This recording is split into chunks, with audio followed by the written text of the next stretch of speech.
And big shout out to this man who did some actual journalism for a change. So we have these issues that are happening with Russia and Ukraine, and a lot of folks, because it gives them out, it's not going to be their self-destructive policies that they're going to blame on rising gas prices and all of that. It's Russia. It's my Russia, Russia, Russia. And I believe we import on upward of between 3 and 10% of some of the production, let's say, or rather usage is oil is from Russia. Now, Europe is like on the upward of 90% for a lot of those. Not a lot of them, but a few of those European countries. It's very significant in terms of how much they rely upon Russia. Now, I've said since this whole deal popped off, do not let them do this.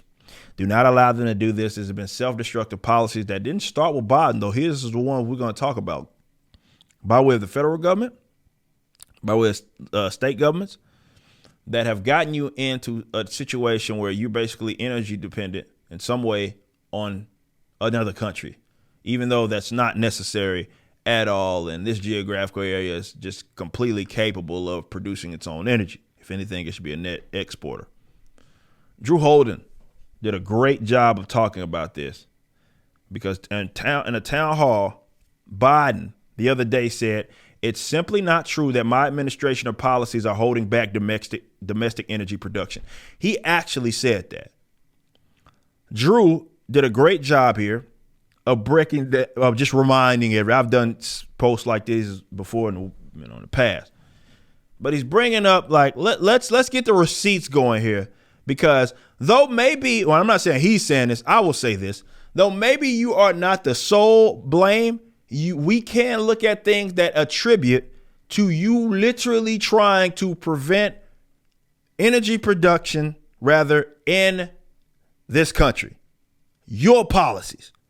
He goes through them. 2 weeks ago, Biden froze new drilling permits and stopped leases on federal lands because a court ruled that they couldn't use an elevated social cost of carbon. It's climate bullshit to make it more difficult to drill.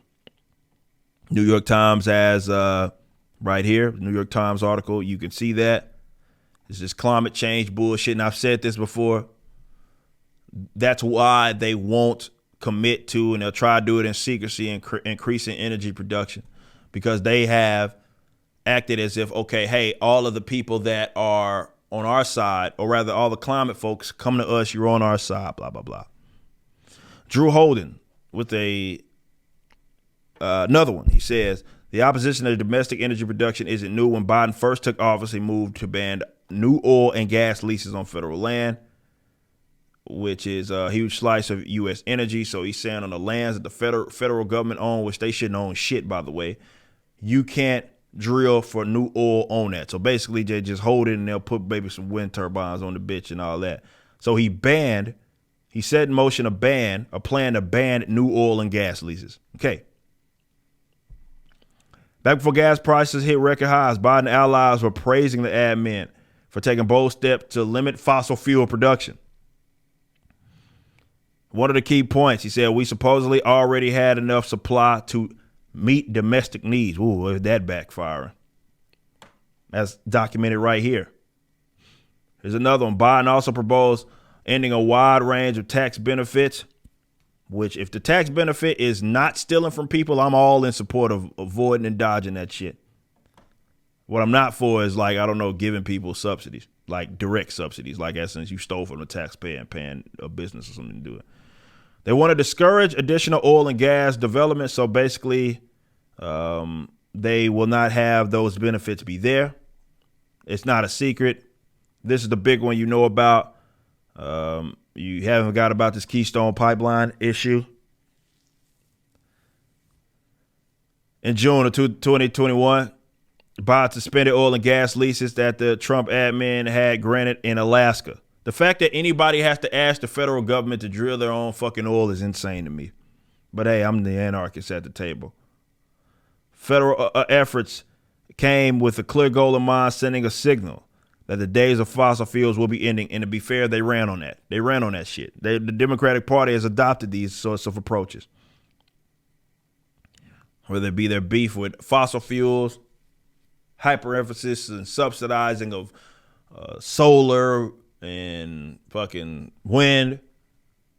The energy issues, if you're calling it a crisis, is a self-inflicted wound. Now, again, I am not going to sit up here and say that Biden is the sole owner of the problems, because this didn't start with him. This didn't start with him. However, to act like he had nothing to do with it is legitimately insane. What's happened here? Whether you blame him, presidents, administrations before, whether you blame the states, like literal individual states, wherever. At the end of the day, it's government tying hands behind the backs of the American people and companies and not allowing them to do what they could have done to prevent such a fucking issue.